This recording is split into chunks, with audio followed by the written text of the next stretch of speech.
When you receive your new robot, there should be two cartons.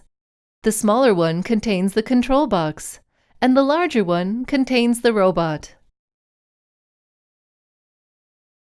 When unboxing the smaller carton, you will see an instruction manual. There is also a big dice board, a small dice board, and 2 TM landmarks. Also, the control box, ground wire, power cable,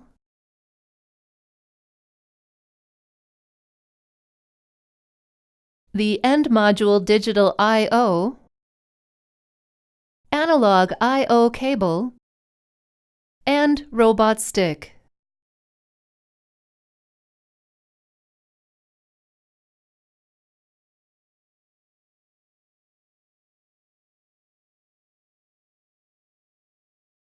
When unboxing the robot, you will see the robot is folded into shipping pose.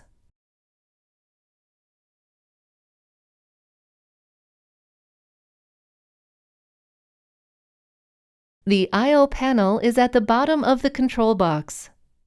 From left to right, there is the safety I/O, 24-volt power and ground, 16 digital I/O, and the analog signal. On the second row, you have the RS-232 port, HDMI, USB 2.0 and 3.0, network, and Gig-E port.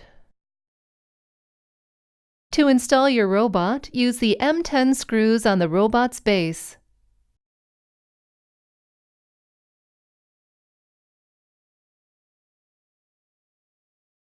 Connect the robot cable to the control box.